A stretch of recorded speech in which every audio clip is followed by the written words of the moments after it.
Saudara-saudari, adik-adik, Bapak Ibu, para sahabat Tuhan Yesus di Paroki Santo Yosef Medari dan di Stasi Santo Tomas Yegan, juga para sahabat Tuhan Yesus dimanapun Anda berada, berkah dalam, salam semangat, sehat selalu, tetap berbahagia dan tekun berbuat baik. Kembali marilah kita belajar ilmu sejati pada hari Rabu tanggal 12 April tahun 2023, hari Rabu dalam Oktav Paskah. Kita mengawali belajar ilmu sejati dengan berdoa dalam nama Bapa, Putra, dan Roh Kudus. Amin. Allah Bapa, sumber sukacita kami, setiap tahun Engkau mengembirakan kami dengan perayaan kebangkitan Kristus. Semoga perayaan yang kami langsungkan ini membimbing kami menuju sukacita abadi dengan pengantaran Tuhan kami Yesus Kristus Putramu yang hidup dan berkuasa bersama Dikau dalam persatuan Roh Kudus Allah sepanjang segala masa. Amin. Para sahabat Tuhan Yesus terkasih, kita akan belajar ilmu sejati dari Injil Yesus Kristus menurut Lukas bab 24 ayat 13 sampai dengan 35. Pada hari Sabat sudah Yesus dimakamkan, dua orang dari murid-murid Yesus pergi ke sebuah kampung bernama Emmaus yang terletak kira-kira 7 mil jauhnya dari Yerusalem,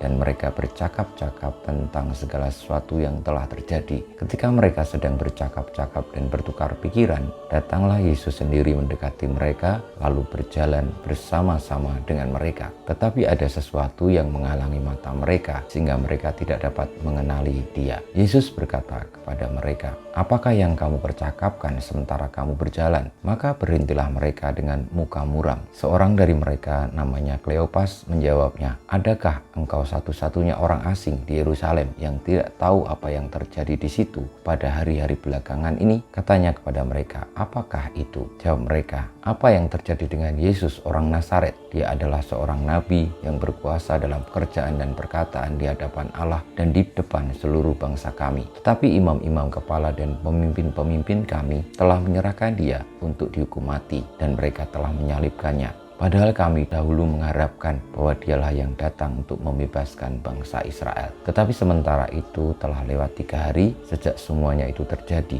dan beberapa perempuan dari kalangan kami telah mengejutkan kami. Pagi-pagi buta mereka pergi ke kubur dan tidak menemukan mayatnya. Lalu mereka datang dengan berita bahwa telah kelihatan kepada mereka malaikat-malaikat yang mengatakan bahwa Yesus hidup. Dan beberapa teman kami telah pergi ke kubur itu dan mendapati bahwa memang benar yang dikatakan perempuan-perempuan itu, tetapi Yesus sendiri tidak mereka lihat. Lalu ia berkata kepada mereka, "Hai kamu orang bodoh, betapa lambannya hatimu, sehingga kamu tidak percaya akan segala sesuatu yang telah dikatakan para nabi. Bukankah Mesias harus menderita semuanya itu untuk masuk ke dalam kemuliaannya?" Lalu ia menjelaskan kepada mereka apa yang tertulis tentang dia dalam seluruh kitab suci, mulai dari kitab-kitab Musa dan segala kitab nabi-nabi. Sementara itu mereka mendekati kampung yang mereka tuju. Ia berbuat seolah-olah hendak meneruskan perjalanannya, tetapi mereka mendesaknya dengan sangat, "Tinggallah bersama-sama dengan kami, sebab hari telah menjelang malam dan matahari hampir terbenam."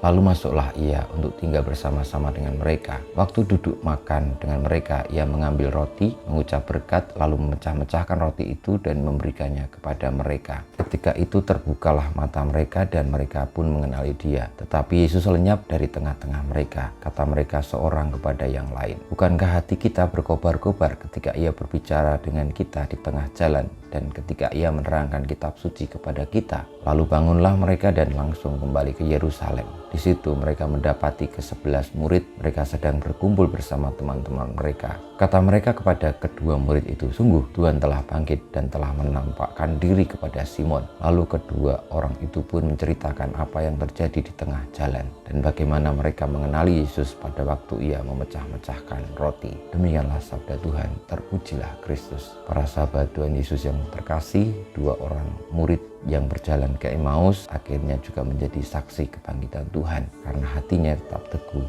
dan percaya meski awalnya mereka tidak menyangka bahwa Yesus akan bangkit. Namun pengalaman berjumpa dengan Yesus yang bangkit mengubah mereka, menggerakkan mereka untuk tetap teguh tentang apa yang diwartakan dan perjuangkan oleh Tuhan Yesus. Kita mohon berkat Tuhan supaya kita boleh menjadi saksi-saksi kebangkitan Tuhan dan tetap teguh dengan kebenaran yang diwartakannya hingga kelak kita boleh untuk bangkit bersama Dia. Ya Yesus, jadikanlah hati kami seperti hatimu. Tuhan bersamamu dan bersama rohmu, kita semua hidup kita, perjuangan kita untuk tetap setia kepada Kristus, senantiasa dibimbing, dilindungi, diberkati oleh Yang Maha Kuasa, Bapa, Putra, dan Roh Kudus. Amin.